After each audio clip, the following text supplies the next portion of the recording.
Hello friends, welcome to This Day in Jack Benny. I'm John Henderson. Today we're continuing with the audiobook of Jack Benny and the Golden Age of American Radio Comedy. With me again is the author, Kathryn H. Fuller-Seeley. Kathy, that's quite the title of the book. Where did the title come from? I wanted to just call the book Jack Benny's Radio Comedy, but my publisher said, oh no, that's not specific enough. And so she wanted to call the book The King of Comedy. And I said, oh no, that's a movie. While we might consider Jack that, I can't title the book that. So that's how we compromised Jack Benny, and the Golden Age of American Radio Comedy.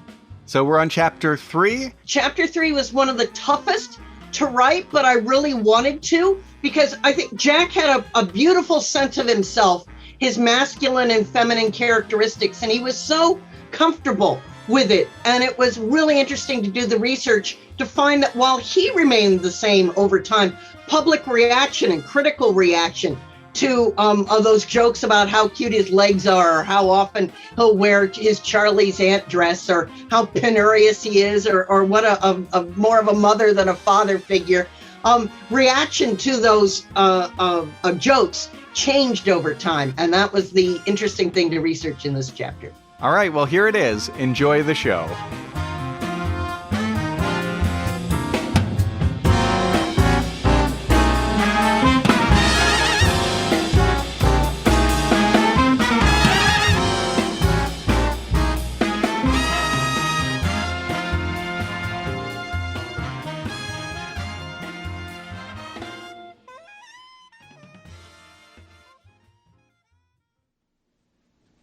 Chapter 3.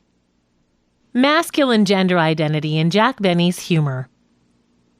Jack Benny's radio comedy played with gender identity, continually blurring the boundaries of what were at the time very narrow definitions of masculinity and femininity, and strictly divided models for appropriate gendered behavior in society.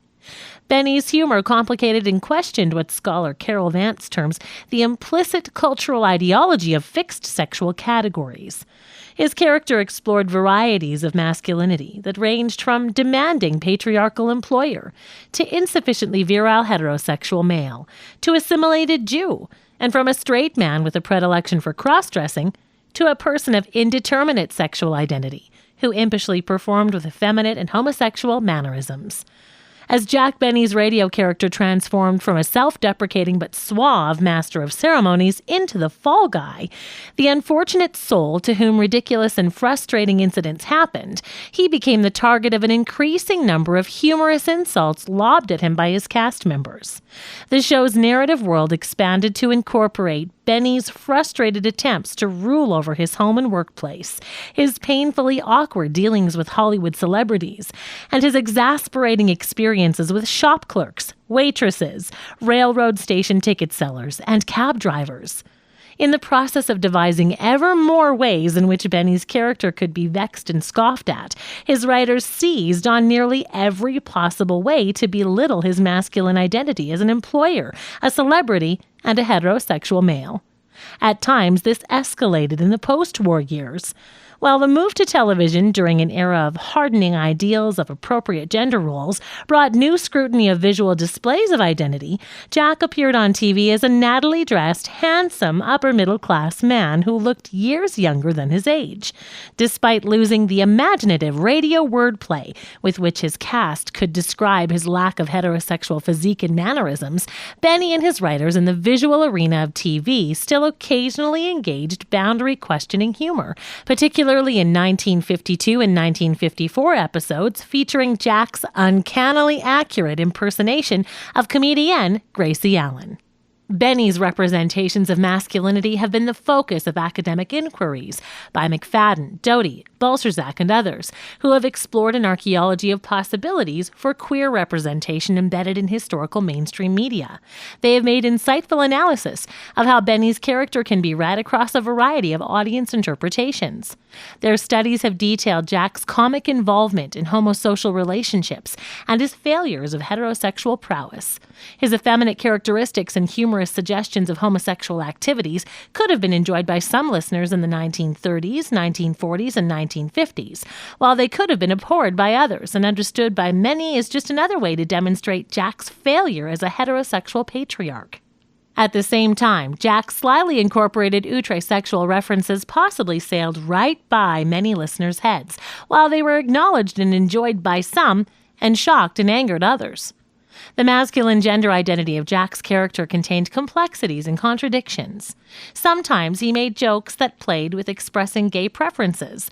Other times he stood up for heterosexual patriarchal authority, to which his wealth and fame gave him access. And sometimes he titillated the audience with mentions of his enjoyment of feminine ways of behaving. Jack could more often be characterized as lacking in sexual desire or energy, rather than filled with sexual drive, more often asexual than overtly homosexual or heterosexual. Instead of focusing only on one moment, an examination of the complications inherent in gender identity that encompasses the breadth of Benny's radio career over 30 years can help further explain Benny's popularity with audiences across the sexual political spectrum. It will also gain Benny even greater credit for his fearlessness, self-confidence, and wit. Representations of female identity in radio and television have garnered the lion's share of feminist analysis, as media scholar Rebecca Feasy notes, because these mediums were consumer-oriented and geared to female viewers, or otherwise feminized. However, masculinity and male heterosexuality continue to be understood as fixed, stable, unalterable, and therefore beyond inquiry. As Judith Butler and other scholars have argued, gender is not biologically innate, but is performative and culturally created, and there have always been many types, varieties, alternatives, and levels of masculinity that men and women can perform. When Jack Benny created his comedy in mid-20th century U.S. culture, the dominant stereotypes of masculine identity were narrow, and the differences between men and women were considered to be extremely wide. Feasy suggests that popular culture provided models of gendered identity that formed a hierarchy of acceptable, unacceptable, and marginalized models for the male, with a hegemonic masculinity as the desired ideal. The hegemonic male was said to be a strong, successful, capable, and authoritative man who derives his reputation from the workplace and his self-esteem from the public sphere, writes Feasy. Even though very few people might reach it, it was a standard measuring stick to which men are supposed to aspire. Some lived in tension with it, such as minorities and effeminate men, and thus commanded less power. But most were, as Michael Kimmel says, still complicit in sustaining this hierarchic model. The Benny Show narrative explored how the immutable, fixed categories of proper masculinity could crack to reveal possibilities of multiple forms of masculinity. While in other areas of popular culture, boundaries of gender representation were hardening, on Benny's program they were continually blurred. How did Benny's gender-themed humor over the airwaves make up for limitations of listeners not being able to see the visual cues that constructed gender identities? On radio, as scholar Laurie Kendall similarly suggests of computer-mediated online discussions, the bodies of others may remain hidden and inaccessible, but this, if anything, gives references to such bodies even more social importance. Gender characteristics of disembodied radio voices could be fluid and uncertain. Hints were given by the tone and pitch of the performers' voices. From Mary's throaty laugh to Mrs. Day's intimidating growl to Frank Nelson's snideness, performers' voices on The Benny Show played with stereotypes. Benny and his radio writers also lavished attention in scripted dialogue on visible gender differences. To fill in the spaces of listeners' imaginations, Benny's show dialogue often described what the characters were wearing, especially if it was different from heterosexual white middle-class norms. After his appearance in the film Charlie's Aunt, 20th Century Fox, 1941, Jack's adventures in cross-dressing costumes were added to the radio show, and the Benny gang joked about what Jack looked like in female clothing, or how he did not fill out the shoulders of his suits. Jack ribbed Phil Harris and Rochester about the loudly colored jackets they wore that aligned them with zoot suit culture. Mary and Jack made merciless fun of the overalls Babe wore to work on her construction jobs. Explorations of gender identity and humor based on upending listeners' expectations of how male and female characters would look and behave was central to Jack Benny's comedy. Frustrated workplace patriarch. Jack's character was at its most hegemonically masculine in his role as the star and producer of his radio show and employer of his cast members at work and of Rochester at his home. Jack became depicted over the years as a demanding and churlish boss, traditionally patriarchal, paying his workers little and trying to squeeze much work from them. He criticized Don's weight, Phil's drunkenness, the band's lack of musical ability and slovenly habits, and Dennis's craziness and stupidity. Earlier, it was Kenny Baker's craziness and stupidity. He attempted to fire the Sportsman Quartet numerous times. His one retort to Mary's insults was to threaten to send her back to work at the May Company department store. The Mean Old Man, a parody radio soap opera referenced on the show, took Benny as its model of a heartless landlord. The insults swapped back and forth between Benny and his employees fit the traditions of workplace comedy, especially of the humor made in male-dominated factories and workshops. As Susan Douglas argues, radio comedy's insult humor established a pecking order and reminded the workers that Benny was the paternalistic boss. But the employees nearly always gave back worse than they got. Benny once explained the sources of comedy on the program from the point of view of an employer. The humor of Phil Harris is, how can a man that is supposed to be working for me go on getting drunk, chasing women, insulting me, and still I don't fire him? The humor of Rochester is, how can he get away with it? If Rochester and I share a bedroom on a Pullman, he rushes in first and grabs the lower, and I have to sleep in the upper berth. For all his petty power in the radio studio and at home, Jack nevertheless was terrified of his own bosses. Jack quaked in his boots every year when it came time for the sponsor to pick up the show's option. From the earliest episodes in which Jack made outrageous ads for Canada Dry and wondered if his sponsor would fire him, Jack's fear of his sponsor continued throughout his years on the radio. The sponsor was rarely an executive visiting the studio, but more often an unheard voice on the other end of a telephone, whom Jack begged for another chance, helplessly remonstrating against the sponsor's unheard accusations. But. While the stereotypical male authority figure was expected to remain in control of rationality and reason, keeping his emotions in check, Jack frequently lost his temper and yelled at annoying underlings, especially the Sportsman Quartet, who often spun out of control while singing the program's middle commercials. Benny and his writers orchestrated Jack's slow burn buildups of infuriated responses. Wait a minute, wait a minute, wait a minute! And now cut that out! Into crescendos of yelling voices demonstrating that his leadership was always on the verge of collapsing into chaos. Race, as well as gender, entered the picture of employer-employee relations in Jack's management of Rochester. Jack, as the employer of a household servant, was a despot. He not only paid Rochester next to nothing, but constantly ordered his servant to perform mountains of labor. Rochester could complain, but could not say no. In the earliest years, Rochester was supposedly lazy and even stole from his employer. As Benny and the writers removed those stereotypes to make the character less offensive to African-American critics, Rochester became a bit more feminized, a very diligent and selfless employee despite his minuscule income. Jack could order Rochester to do anything, such as to spend all night searching for a lost golf ball. Despite how much Jack abused him, Rochester never considered quitting. The frustration of Rochester's impossible work situation would inspire a violently imagined conclusion in Amiri Baraka's short play, Jell-O, 1970.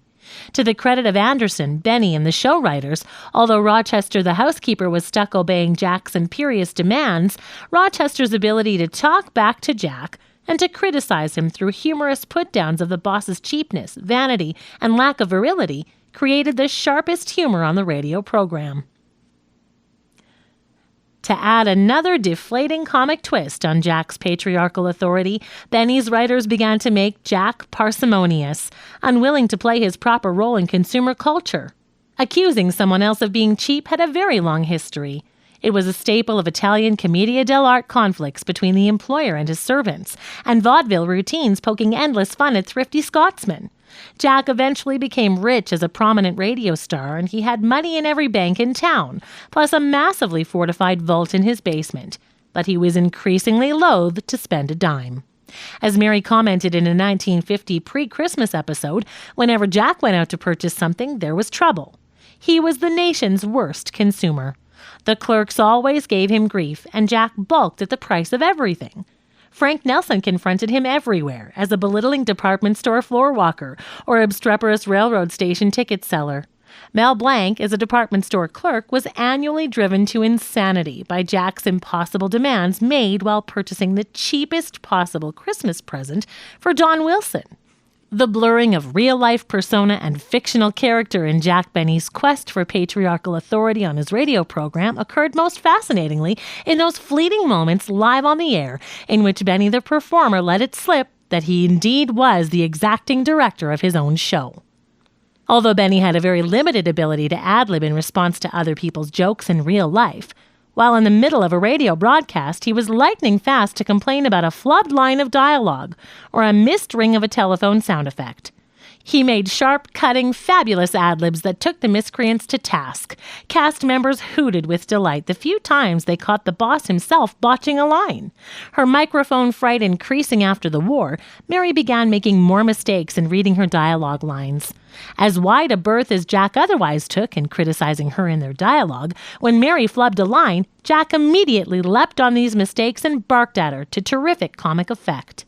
These moments were the one time he could really punish her and put her in her place to make up for all the insults she tossed at him. The Jack Benny-Fred Allen radio feud of 1937 drew its spirit from the traditions of insult talk that are a central part of male interaction in workplaces and social situations.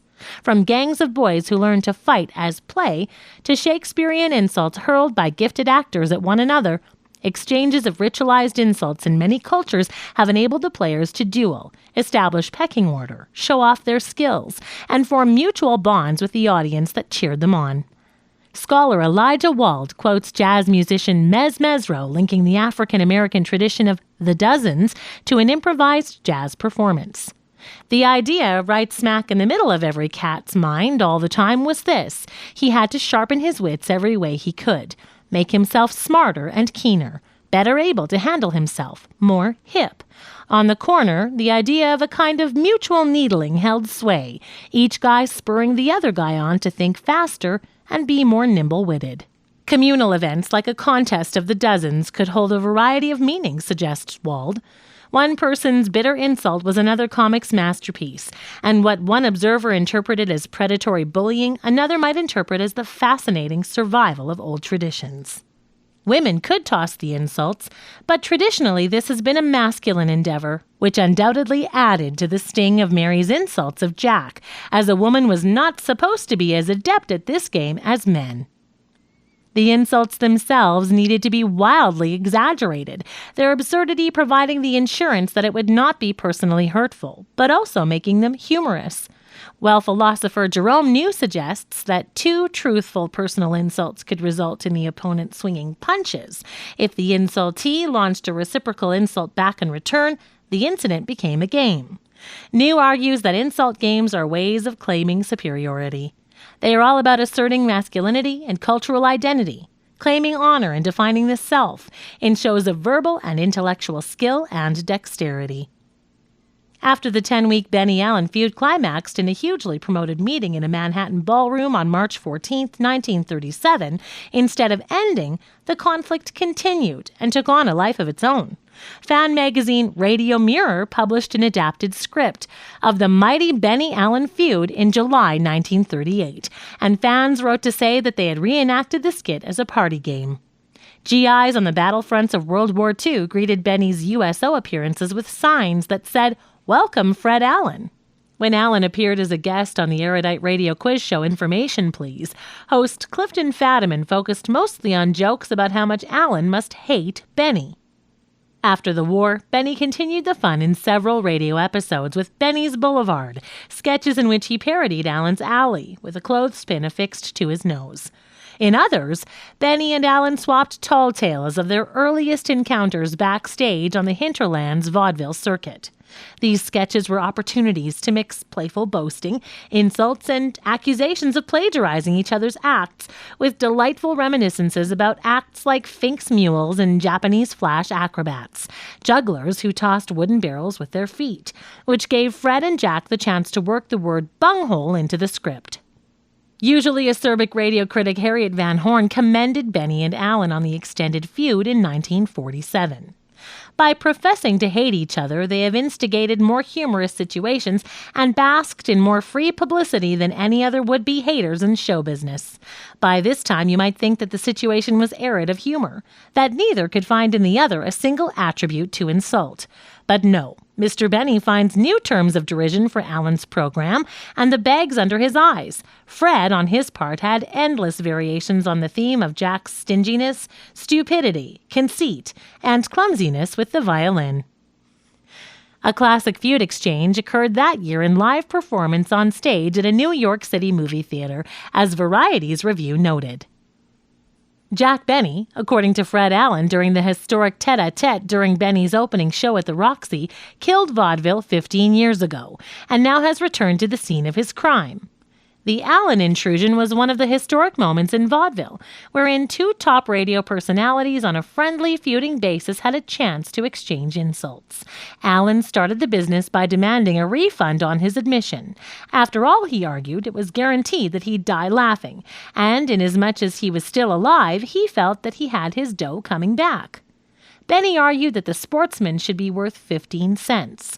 Marjorie Reynolds was worth a quarter, and Rochester should be worth 20 cents. There was some disagreement on Phil Harris's value, and after an initial demand of 10 cents, price was pared down 2 cents lower. They tossed for the balance, with Benny winning, and Benny shielded a dime for personal expenses. Critic John Crosby recalled another escapade as the feud's best example of Allen's triumphant, insulting wit. Once Benny was appearing on the Paramount stage, and Allen sat in the front row and fueled one witty insult after another at his old friend. After one quip, Benny, nonplussed, waved a $20 bill at the audience and offered it to anyone who could top Allen's last gag. Instantly, Allen was on his feet, topped his own gag with a better one, and walked up and claimed the $20. Benny and Jewish male identity. To what extent was Jack Benny identified by audiences and critics as a Jewish male comic? Benny did not want to be pinned down to one stringently defined identity. "The humor of my program is this," Benny explained in a 1948 interview. "I'm a big shot, see? I'm fast-talking. I'm a smart guy. I'm boasting about how marvelous I am. I'm a marvelous lover. I'm a marvelous fiddle player. Then 5 minutes after I start shooting off my mouth, my cast makes a schmo out of me." Schmo, noted Leo Rostin in The Joys of Yiddish, was a Yiddish term coined in America that meant idiot or cuckold, a lighter form of the more pejorative term schmuck. A schmo was a dull, stupid, obnoxious, or boring person. A schnook, a schlemiel, a hapless, clumsy, unlucky jerk who was the butt of other people's jokes. Benny internally defined his character in terms of Jewish humor, but put him in an outwardly assimilationist package. Benny's complex relationship with Jewish identity, as explored by numerous scholars, seemed dependent on his listeners' point of view and how they wished to define the man and his comedy. To mainstream Christian radio listeners, Benny presented himself as a highly assimilated Jew. Unlike some other performers from immigrant backgrounds, he did not speak with an ethnic accent or dress in ethnic costumes, and he used almost no Yiddish phrases in his work. Throughout his radio career, his shows celebrated Christmas and Easter as well as Mother's Day and Halloween, but never touched on Jewish religious holidays. Radio listeners occasionally wrote into fan magazines to ask if Benny was indeed Jewish. To some commentators, however, Benny seemed to hide his ethnic identity to the point where it had disappeared. Early in his career, Benjamin Kabelski, like hundreds of other first- and second-generation ethnic performers, changed his birth name to a stage moniker that sounded slicker and more assimilated. First Ben K. Benny, then, when band leader Ben Burney objected to the similarity, to Jack Benny. Holly Pierce suggests that Benny's early years, spent in his hometown of Waukegan, Illinois, a small manufacturing city of 10,000 to 20,000 people, an hour north of Chicago, assisted him in the adoption of an assimilated personality. Instead of being raised in the densely populated Lower East Side of New York City, with its extensive Jewish immigrant communities and rich culture, The backgrounds of Eddie Cantor, George Jessel, and George Burns, there were relatively few Jews in Waukegan. Benjamin Kibelski learned the flat Midwestern accent shared by his schoolmates. As an adult, Benny was apparently not an actively religious person, rarely attending services. His faith was important to him. He married a Jewish woman, he contributed generously to Jewish charities, and he socialized in large part with other Jewish heritage performers.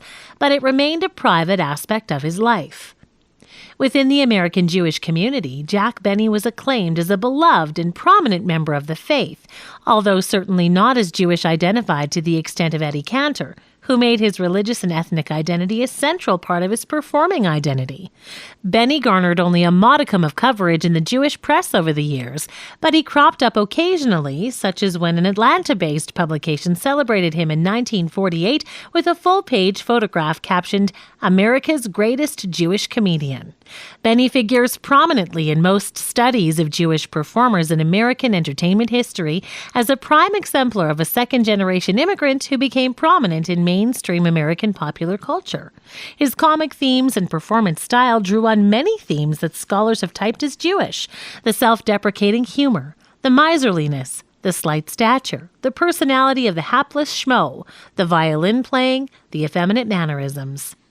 Stephen Whitfield characterizes 19th century American humor as cocksure patrimony. Frontier humor exalted those who exhibited mastery, those who triumphed over rivals or enemies, those who demonstrated can-do supremacy.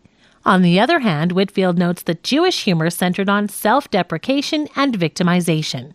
Jews continue to exhibit a proclivity for humor that underscored failure rather than success, marginality rather than influence, and puniness rather than power, he writes.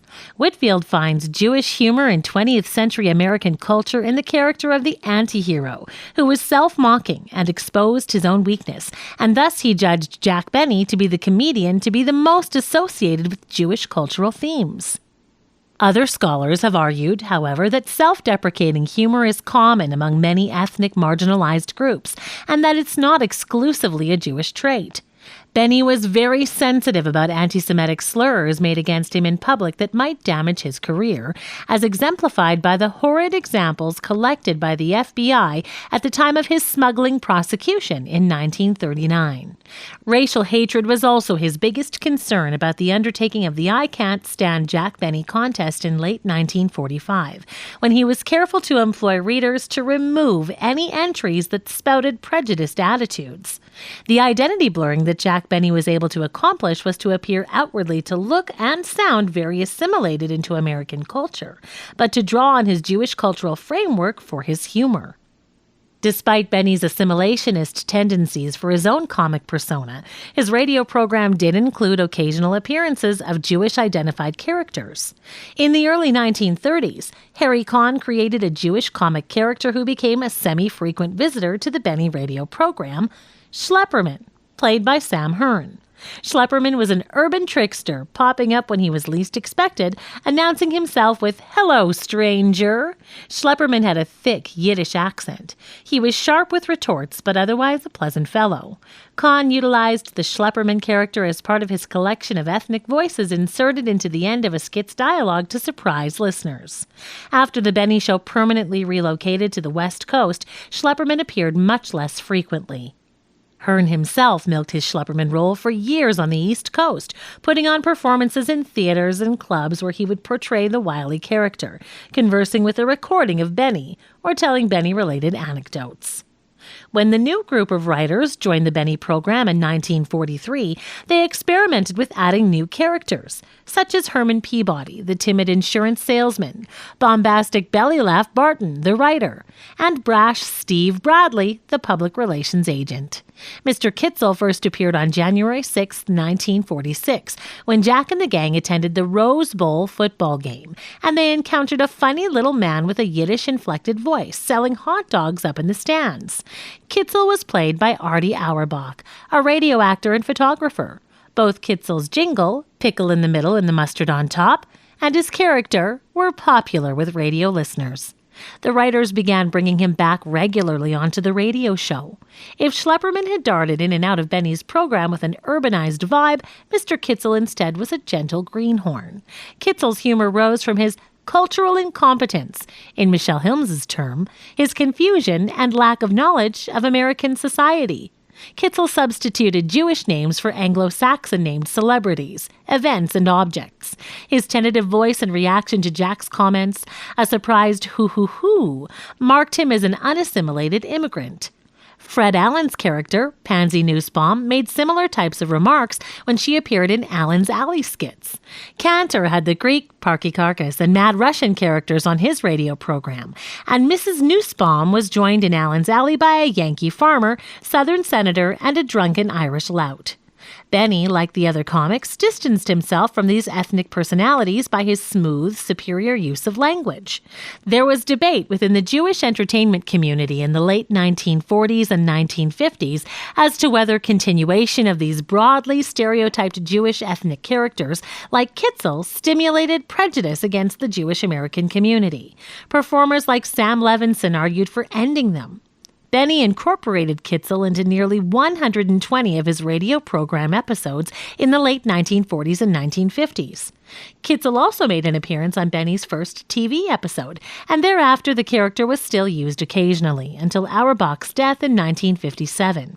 Kitzel's numerous radio appearances, added to many of the continuing themes of Jack's humor, meant that reminders of Jewish ethnic identity remained embedded around the edges of Benny's radio program.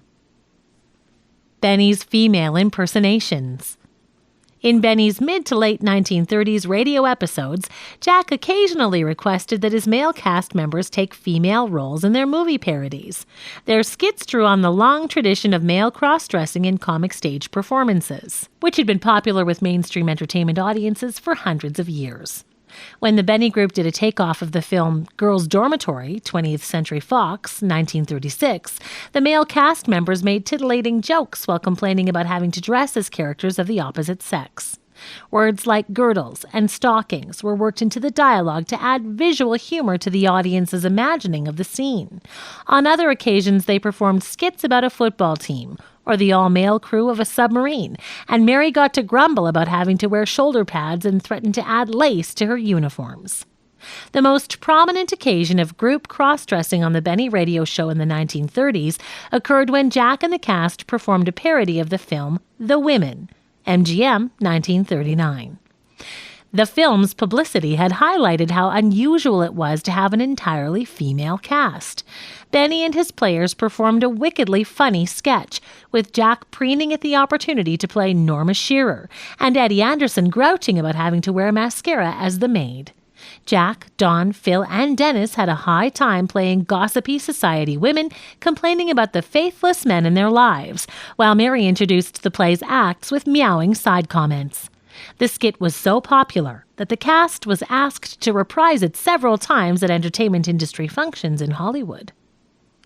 Historical case studies of the sexual naivete and resistance of the 1930s American movie-going public, especially in smaller towns, who, when encountering older men in relationships with Shirley Temple in Shirley's films, either could not conceptualize or angrily rejected the possibility of pedophilic inferences, are small but telling examples demonstrating the power of dominant heterosexual ideology. Heterosexual ideology was so strong at mid-century that many people were incredulous about alternative sexual identities or desires, and many were unable to speak of, imagine, or acknowledge them. Others actively refused to. Media scholar Karen Quimby has suggested that straight audiences could use the concept of disavowal to downplay any homosexual content in popular media, and understand the program's humor as being within a normative heterosexual content. Other audience members might understand the scene to represent both straight and gay connotations. Disavowal, Quimby writes, allows some audience members to both acknowledge gay male difference and to disavow this difference through the heterosexual fantasy that sees the characters, like themselves, as straight. Quimby argues that this openness of interpretations in media audiences' reception dynamic allows such programs to attract and keep audiences who may be somewhat uncomfortable. Quimby argues that the dynamic of contradiction or disavowal can be built into the program's narrative through storylines, the visual look or sound of performers, and their understated acting to make them seem as acceptable or non-controversial to straight audiences as possible. Benny's programs, like those of other radio comics, played with outre, unusual or forbidden sexual humor in this way. In radio performances, dialogue and descriptive language created imaginative worlds that listeners could configure to their own pleasures. Suggestive euphemisms were easier to slyly bypass unsophisticated audiences, although infamous encounters such as Mae West with Charlie McCarthy on the Bergen and McCarthy radio program in 1937 could draw wide criticism and reaction. Male-to-female transvestitism is a complex phenomenon that is often confused with other manifestations of male-to-female cross-dressing. For example, drag performance, argues feminist scholar Samantha Allen. She notes that although studies have shown that as much as 87% of people who wear clothes of another gender identify as heterosexual, it has been widely assumed in American and Western culture that this is a sign of homosexuality. A sharp historical gender divide of clothing and behavior has mandated that the clothes one wears must match one's felt sex, which must be opposite to the sex one desires. Men have had a variety of reasons over the years for wishing to wear female clothing, both erotic and performative. They have taken pleasure in confusing or shocking the gender identity distinctions of those who view men in dresses, or a pleasure in performing or inhabiting female identity. Sexual-themed humor was prominent in radio comedy, as it had been in vaudeville and the stage. Matthew Murray, in his study on radio censorship, argues that radio networks were fully cognizant of its popularity and potency as a ratings getter and selling tool. Like the interplay between movie producers and the film industry's censorship organization, radio network administrators attempted to negotiate the tensions between material that titillated some audiences and offended others, and material that reflected modern values as well as the maintenance of conservative values of propriety. In 1934, NBC established a continuity acceptance department headed by Janet McRory to scrutinize the scripts of material that sponsors intended to broadcast over the airwaves. Comedians, with their penchant to joke about the forbidden, gave these radio censors headaches. Fred Allen earned their frequent ire over the years for his allusions to barnyard bathroom humor. Chickens straining to lay eggs, cows with unruly udders. Eddie Cantor, Bob Hope, Charlie McCarthy, Edgar Bergen, Ed Wynn, Red Skelton, Jack Pearl, all the comics gave the censors trouble at one point or another with questionable humor. Radio authorities did not seek to completely remove instances and themes of transgressive sexuality, but to contain and tame it. They sought to reincorporate taboo topics as much as possible into norms of white middle-class culture and standards of appropriate male and female representation and behavior. Not only did Benny's radio program play with male cross-dressing, but the show likewise occasionally incorporated situations and jokes that could, to some listeners, be perceived as having gay, queer, or effeminate connotations. Some listeners chuckled at the outre comedy, while conservative straight audiences could explain away the dangerous ideas in this humor as being non-offensive, a foolish parody of normative heterosexual ideologies. During the May 29, 1938 episode, which took place at Paramount Studios, Jack ordered Rochester to read Joan Bennett's lines as Jack practiced a love scene for his upcoming film appearance in Artists and Models Abroad, Paramount 1938. Dawn, Mary, and Phil listened in from outside the dressing room while the two rehearsed. Jack complained that Rochester was not acting with sufficient emotion. Jack: Rochester, you're not giving me anything. How can I be romantic when you won't put any feeling into your lines? I wish you'd get in the mood of it. Rochester: Mood? I did everything but kiss you. I started out driving your car and now I'm your leading lady. Are we on our honeymoon yet? The lines were greeted with ready laughter from the studio audience. Radio listeners might have complained to the network or sponsor or their local stations, but there is no evidence in the trade papers or archives that this occurred. Because these sexually outre moments were created by Benny and his writers, and performed by his cast with sly humor, mainstream audiences could understand them as just absurdities, grotesque burlesques of behavior appropriate in other situations like movie love scenes. While historians such as George Chauncey have found evidence that gay male radio listeners in the 1930s understood the Benny Show's humor to incorporate homosexual-related humor that they found pleasurable, Benny's program at the same time could be perceived by mainstream heterosexual listeners to be inoffensive to their ideological beliefs. Public reaction to Benny's comic cross-dressing in radio and film and his flirtations with gay humor changed over time, from the 1930s to the mid-1950s. As Benny's enjoyment of the roles and the humor he created remained the same, the media form he appeared in made a difference in critical reactions, and the culture kept changing around him. While some critics have interpreted these cross-dressing performances to strongly link Jack the character and Benny the person to homosexual identity, I believe that Benny found pleasure in not choosing any particular identity, in keeping listeners, viewers, and critics titillated, confused, and guessing, wondering about how Jack was blurring the sharp distinctions between male and female behavior and heterosexual and homosexual identities through a variety of comically erotic ways of behaving. From his start on air in 1932, Jack Benny had been considered one of the network's least problematic performers by the NBC Continuity Acceptance Department and the network executives who worried about complaints from offended listeners and special interest groups. Benny made one mild allusion to outre-sexuality in an early program in his first 3 months on the radio, when he read out testimonials from animals at the zoo proclaiming their fondness for Canada Dry ginger ale. It was an excuse for terrible puns. Mr. and Mrs. Leopard claimed that Canada Dry hit the right spot, and the mountain lion was glad that the soda was sold at all mountains. Then Jack reported from the monkey house, "Dear Mr. Benny, your Canada Dry ginger ale is very good. I love it with a dash of orchid ice cream. Signed, Jim Pansy." Benny slyly commented, "They even have them in the zoo." This association of the forbidden with the product, along with Benny's other outrageous humorous in-program commercials for Canada Dry, led his sponsor to demand that he choose much less controversial paths in which to advertise their ginger ale. Archival records of NBC's Continuity Acceptance Department are only partial and can't provide definitive answers about which radio programs or performers caused them the most concerns. Several documents mention Benny's program, but network executives usually were quick to note that complaints about his show were rare. Listeners who wished to voice complaints about Benny's show might also have directed their comments to the sponsor or to the advertising agency that produced it. Here, too, unfortunately, archival evidence is very scarce, leaving historians with just a few tantalizing clues about censorship problems that the Benny program encountered. In January 1937, NBC Vice President Bertha Brainerd complained to West Coast NBC executive John Swallow about her frustration over the network's lack of control over radio performers when their programs originated from Hollywood, far from the New York-based Continuity Acceptance Department's oversight. "I listened to the Jack Benny program last night and think there are perhaps certain things which you, in your diplomatic fashion, can suggest to Jack. The line, 'I think you are nuts,' I have never felt belonged in Mr. Benny's copy. He has always been above reproach, and this phrase we have found to be disapproved by a large percentage of our audience. I felt that there was a definite tendency toward effeminate characterizations, particularly by Frank Parker. I feel strongly about this, especially when a tenor with a high voice has the line.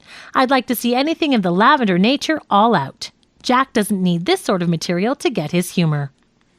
It was the popular tenor, Parker, not Benny, who was giving hints of sexual transgression in his performance, and Parker did it through his delivery, as his written dialogue had been approved by NBC authorities. The only other significant objection about possible homosexual inferences in the Benny program in the archived Continuity Acceptance Department files was a complaint about effeminate men lodged about the Benny show in 1939. In March 1942, NBC executives had lengthy discussions about their problems with risque jokes being told on nearly all the comedians' programs: Allen, Benny, Cantor, Gracie Allen, Skelton. The worst offender, they claimed, was Bob Hope. Network executives were receiving little help from sponsors or ad agencies in toning down the raucous humor, which in Hope's case was becoming such an issue that several Midwestern stations threatened to band together and refuse to carry his program. These relatively few complaints about offensive humor in Benny's show were all that appeared to exist in the records in the archival NBC radio collections. Benny plays Charlie's aunt. Following a successful 1940 Broadway revival of Thomas Brandon's 1892 frequently performed slapstick, the cross-dressing farce Charlie's Aunt, which had featured a young Jose Ferrer in his first starring role. In August 1941, the 20th Century Fox Film Studio released a film adaptation starring Benny. Set at Oxford University in the 1890s, the play's slight narrative concerned two male undergraduates who convinced a third, Fancourt Babberly, played by Benny, to pose as a wealthy old lady, Charlie's Brazilian Aunt Donna Lucia, to chaperone visits of the boys' girlfriends to their rooms. Complications ensued when Babberly, dressed as the aunt, in long Victorian crinolines and a gray wig, attracted the interest of all the old men on campus, from doddering professors and the girl's crusty uncle to his classmate's father. The men were mostly attracted by the aunt's wealth, but the old professors also appeared to romantically desire the old woman. Pratfalls and rump-kicking abounded, and then pretty Kay Francis, the real aunt, arrived. Eventually, the truth of the identity of Charlie's aunt is revealed. The young couples are united, and Babberly falls in love with the real aunt. Fox's publicity campaign for the film focused on Benny's gender boundary crossing, featuring taglines such as, "She is the funniest thing in skirts," and most important of all, "She is a he." Broad physical slapstick and cigar chomping were emphasized in the photographic and cartooned advertising illustrations to reassure conservatives that nothing about Benny or his performance was actually effeminate. Nearly all newspaper reviews of the film concurred in finding that the film was hilarious simply because Benny wore female clothing. Many delighted in detailing Benny's costume, underclothes, and wigs. The Chicago Times noted, "Benny makes a very pretty picture indeed as he peeks coyly out from behind a black lace fan, as he toys with the white silk fichu around his neck, flutters his eyelashes and tosses his curls, a poor copy of Whistler's mother.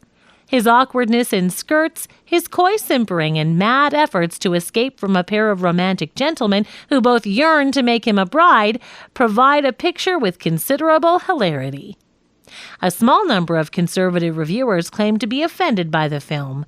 Family Circle magazine's reviewer wrote, "Everybody at the theater laughed fit to bust. Made me feel like an outsider. But I'm the killjoy at the party who doesn't go into gales when Joe puts on Mabel's hat."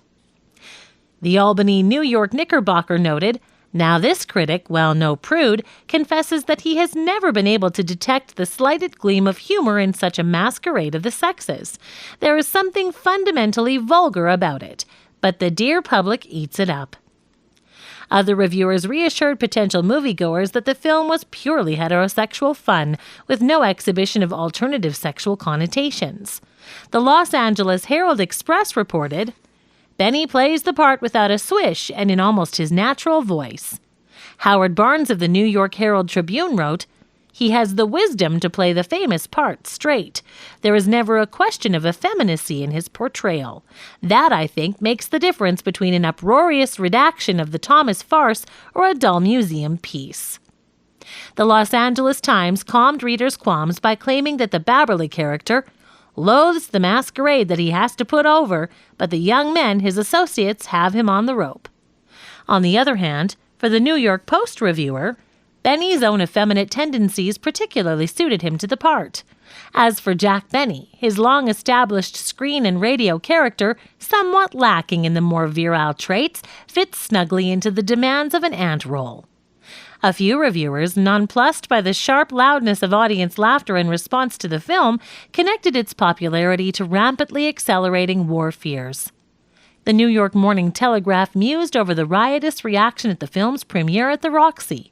"There's no explaining it, no more than there was any explaining the astonishing success of the Jose Ferrer stage version that took Broadway by storm last winter. Maybe it has something to do with the current state of the public mind, bordering close on hysteria anyway. Maybe it has something to do with the weather." Another paper termed it a blitzkrieg of furious fun, wordy humor, and deep belly laughs.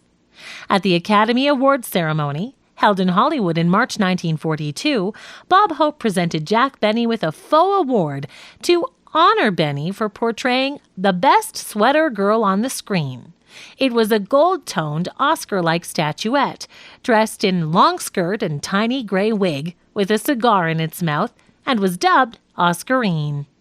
The publicity this joke garnered in newspapers and fan magazines demonstrated the growing cultural anxiety over the instability of traditional gender roles. Benny himself quipped, "I should have won the Academy Award for my acting in Charlie's Aunt, but the voters were baffled. In that picture, I played the part of a man and the part of a woman. I was exceptional in both parts, but the voters didn't know whether to elect me Best Actor or Best Actress. I don't know whether to be jealous of Gary Cooper or Joan Fontaine."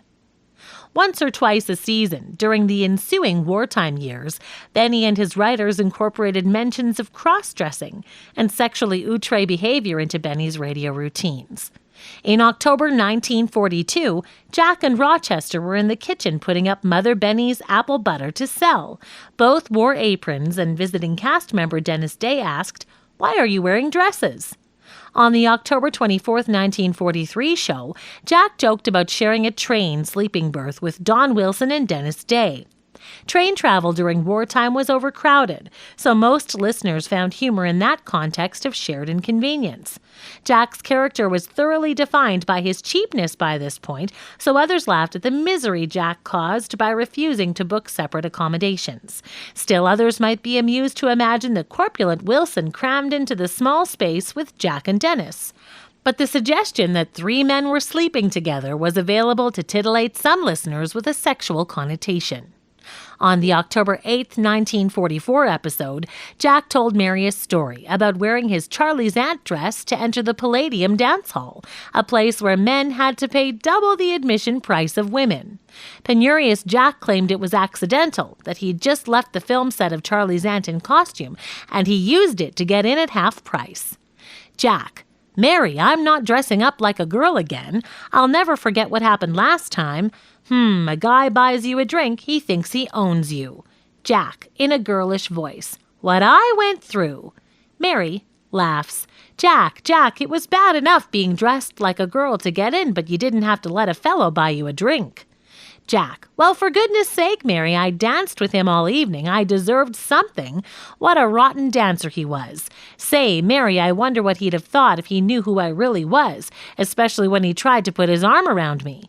Mary: "He tried to put his arm around you? Well, gosh, Jack, why didn't you tell him?" Jack: "I didn't have the heart to. He was a Marine and he was going overseas in the morning." Network radio programs in the 1940s and 1950s usually depicted the occasional gay character in stereotypical ways, as weaklings with high voices and nervous temperaments. These characters were generally greeted with horror, laughter, pity, or disgust from a mainstream heterosexual audience, as Feezy notes of later 1960s TV episodes. Straight characters were free to make derogatory jokes about homosexuals. It was considered entertaining and appropriate to marginalize them. Feezy notes that homosexuality was still presented for comic value 50 years later on the TV series Friends, NBC 1994 to 2004, when its main characters became upset and felt humiliated at being mistaken for gay or encountering gayness. At mid-20th century, as well as for the rest of the era, most straight white men expressed a great deal of uneasiness around being associated in any way with issues of homosexuality. Thus, it's all the more remarkable that, on the Benny radio program in the 1940s and early 1950s, while the jokes about cross-dressing, effeminate behavior, and sleeping arrangements were meant to insult and humiliate the characters, mostly Jack, there was no gay bashing or malice shown toward characters who hinted at outre sexual identities. On the program, there was a tacit acceptance of less than or different than heterosexual ideals. Most radio audiences of the day did not outright reject these characters and situations. There were no public boycotts of programs. Mainstream audiences probably assumed that these were the harmless quirks of absurd characters. On the Benny radio program, although Mary and Phil constantly insulted Jack about his lack of masculinity, they did not do it with disgust. His activities were presented as just a facet of his character of the schlemiel. Jack's body was regularly criticized, and sometimes instead of making pronouncements about his weak, thin, or old appearance, the cast members joked about his womanly physique, especially his shapely legs and feminine walk. Jack joined in this humor, explaining the circumstances, and not embarrassed but accepting of his own body and sartorial choices. Jack was presented most frequently as asexual or neutered, and very rarely as expressing sexual desire. It is likely that most audience members of the day considered Jack harmless. Mary once claimed that embracing Jack was like kissing a dead fish. In the late 1940s, the occasions of outre sexual innuendo occasionally rose on Benny's radio program, even as public attitudes toward appropriate expression of gender identity were hardening. On occasion, however, Benny and his writers took chances and pushed the edge of the acceptability envelope. One of the program's most outlandish radio program skits based around cross-dressing and sexual desire involved someone other than Jack doing the costumed play, as Jack took a familiar role as the fall guy who was the victim of the practical joke. At the opening of the radio show on November 2nd, 1947, Dawn, Jack, and Mary discussed their past weekend activities. Jack: I had a lot of fun Friday night too, Dawn. You know, I went to a Halloween party in Beverly Hills and I met the most wonderful girl. And she was so cute. You know, she came dressed up as Little Bo Peep. Kids, I've got to tell you about this girl. She wore a little black mask that seemed to, I don't know, she was just wonderful. I really went nuts about her. Mary: Well, I've never heard you talk like this before. Jack: I can't help it. When she came through the door, I looked at her and she looked at me and I could just feel something run up and down my spine. Dennis enters the conversation and after his usual distractions, he informs Jack that Phil Harris had also attended the party. Jack: Phil was there? Gee, that's funny. I didn't see him. What was he dressed as? Dennis: Little Bo Peep. Jack: Little Bo Peep? Phil! Phil: Kiss me, pumpkins. Jack: No wonder he wouldn't take off his mask. Mary: Phil, you mean Jack danced with you all evening? Phil: Not only that, Livy, he asked if he could drive me home. Mary: No. Phil: Yeah, say, Livy, have you ever seen the lights of the city from Mulholland Drive? Jack: I can't understand it. How could he shave so close? Mary: Phil, I think you carried it too far. Why didn't you tell Jack who you were? Phil: What, and spoil an old man's evening? Jack: All right, Phil, look, you've had your joke, now let's forget it. Phil: Forget it? I want those nylons you promised me. Alice could use them. Jack: Look, you're not getting those nylons, and I'm not putting you in pictures either. Now look, we've got a show to do. Phil: Look, Jackson, come here a minute. Takes Jack aside in low tones. I want to ask you something. Jack: What is it? Phil whispers: Come here, I want to ask you something. Do my eyes still twinkle like two stars in the summer sky? Jack loudly: Oh boy, do you fall for everything you hear? I really put one over on you, bud. Lower: But I still don't understand how he could shave so close. In the recording of the live broadcast of this episode, there were an extraordinary 13 seconds of studio audience laughter and applause caused by Dennis's revealing of Phil as being Bo Peep. The loud laughter seems a little more nervous and edgy than usual. Benny and his writers and cast members were perfectly aware of what they were doing in playing with possibly sexually suggestive queer humor. Writer Milt Josephsberg recalled the times the scriptwriters would put really outrageous jokes into the script just to draw the wrath of the network censors, to distract them from the more slyly subtle joke that got slipped in elsewhere. In the post-war era of increasingly conservative public attitudes toward appropriate heterosexual gender roles and rising unease, fear, and policing of homosexuality, some media critics, upholding virile masculine standards, disdained the Benny Show's hints of titillating homosexual humor. John Crosby of the New York Herald Tribune commented in February 1948. One of the stock characters in radio comedy is what might charitably be described as the male spinster. He is the man who says, "Mr. Burrow, we are not amused." He He is the postal inspector on the Dennis Day Show who said, "Mr. Day, I love you." He's the man who sells Jack Benny the ticket to Cucamonga. He is waspish, supercilious, sarcastic, vaguely effeminate, and he lives in a state of perpetual irritation. He usually occupies a position of minor authority and uses it tyrannically. Invariably, he appears when the comedian wants comedy badly and is in a hurry. He gets a surefire laugh from the studio audience, not for what he says, but for how he says it. And in spite of their affection, I'm damn tired of him, and I'm sure a great many others are too. Crosby, like the NBC Continuity Acceptance Department administrators 13 years before, claimed that most inferences of homosexuality came from minor characters on the Jack Benny program, such as Frank Nelson in his nasty man roles. Although Crosby's description could have fit Jack to a significant degree, there may possibly have been repercussions in the industry had Crosby gone so far as to label such a big star as homosexual. I have not yet uncovered a significant number of other public criticisms of Benny radio episodes for their aberrant sexual humor. This perhaps implies that the majority of radio listeners assumed that Benny's shows were unproblematic family fare. Either radio listeners did not notice these examples that hinted of alternative sexual identities, or they found these characters simply absurd. Certainly other groups were listening closely, such as the African American listeners and critics who paid very close attention to Rochester's role on the program, but this sexual innuendo did not seem to draw much comment.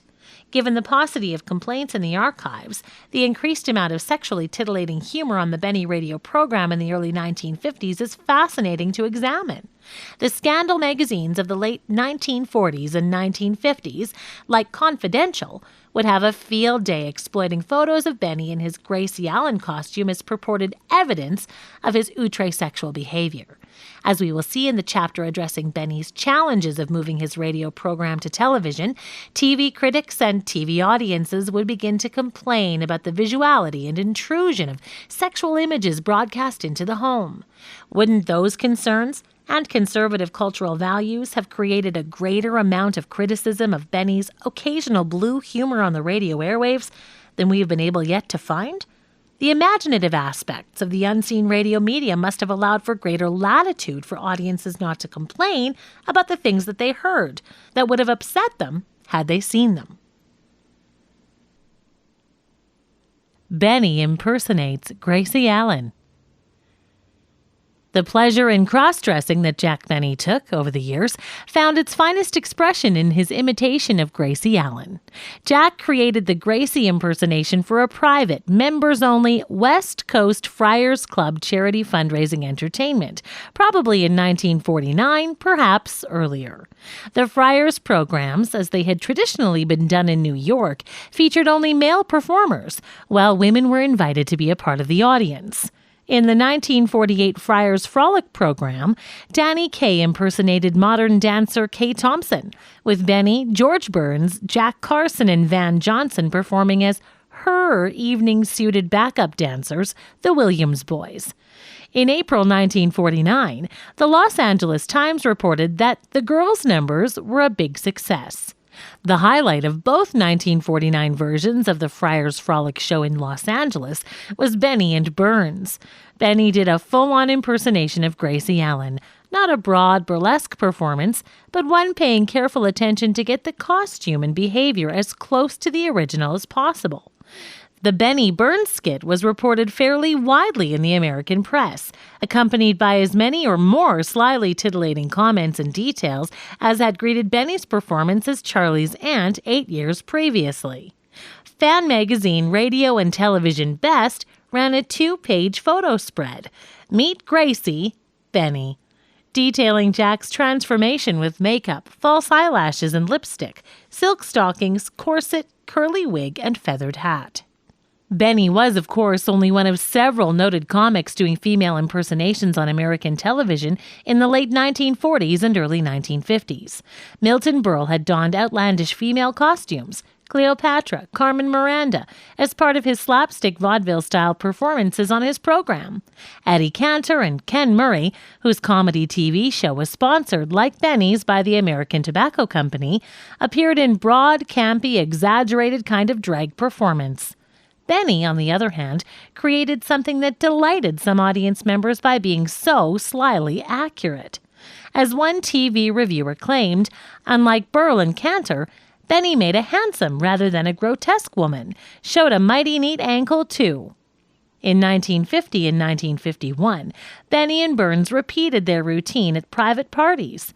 In March 1952, Benny and his writers crafted a TV show episode to highlight the Gracie routine, expanding the 10-minute skit with a surrounding story about Gracie's disappearance from the guest starring role she and George Burns were to play on the Benny TV program. In the first half of the TV episode, Jack was hidden behind a backstage dressing room screen as he parried the insults hurled by George, Rochester, Don, and Frank Nelson, the makeup man. Jack also struggled with his makeup, girdle, and other accoutrements necessary to impersonate Gracie. The middle portion of the Benny TV episode displayed the onstage Burns and Gracie Benny performance. It was drawn from old Burns and Allen vaudeville routines from the 1920s, and Benny's sly impression of Gracie's expressions, movements, and the tone of voice were spot on. Benny's entrance on stage was greeted with a great deal of audience applause, and the intimacy of the television production's close-up shots emphasized the costume and makeup he wore. In the conclusion, after the stage show, Benny was shown sitting in his dressing room sans wig but still in costume and makeup.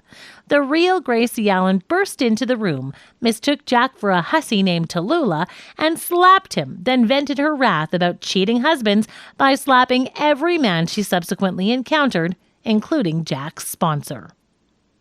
Benny's Gracie Allen impersonation aimed for cross-dressing verisimilitude. His costume was subdued and accurate, not an exaggerated clown or drag outfit.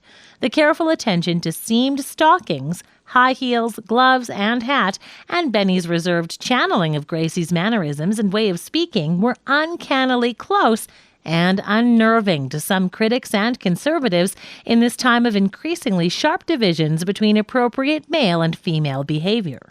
Reaction to Benny's March 9th TV episode was swift and loud.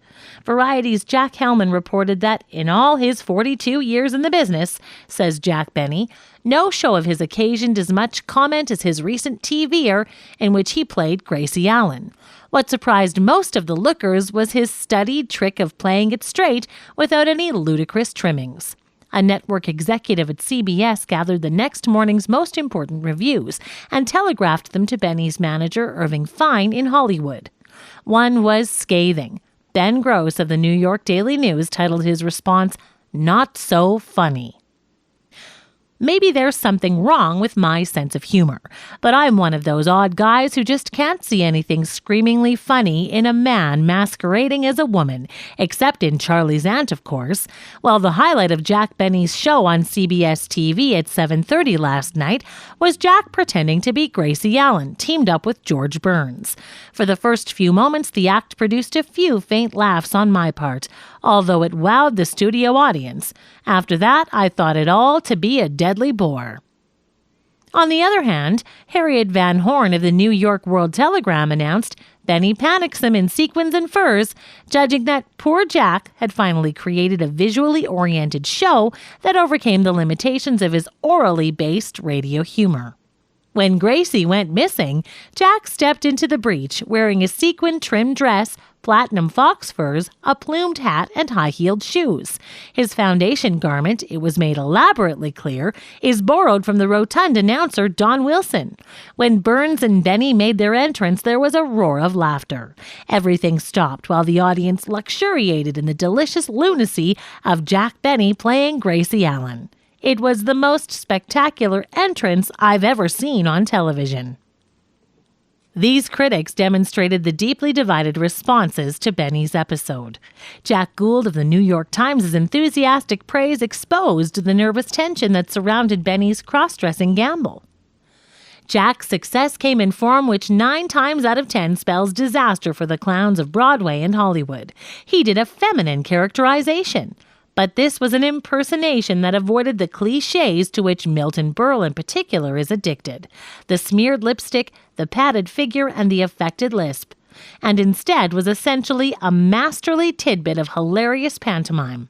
What made the show was Mr. Benny's walk. He took mincing little steps that in themselves were almost a satirical ballet on all the grand dames that ever lived.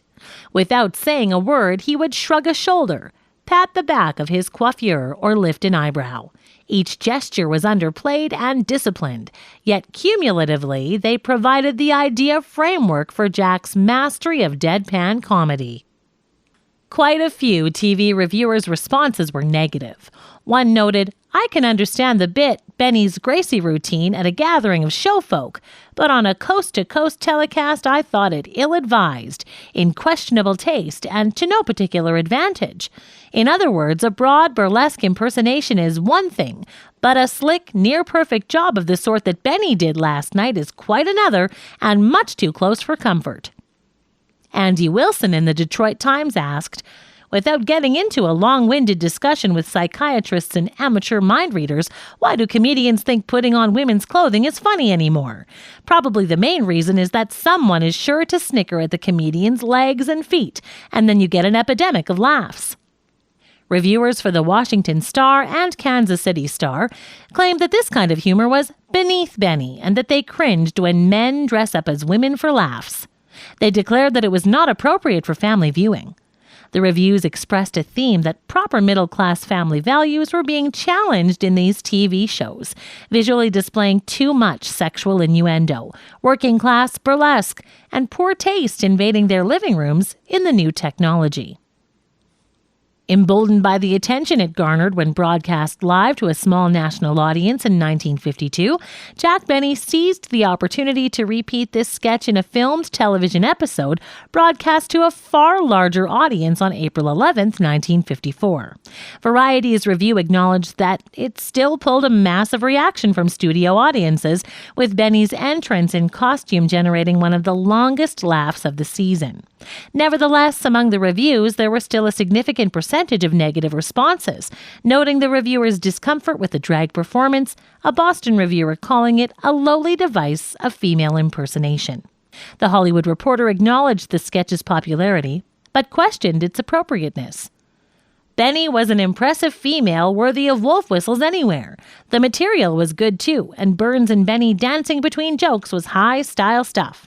They'll be talking about this show in the trade for many a moon, and what they're saying is, should Benny get his laughs this way?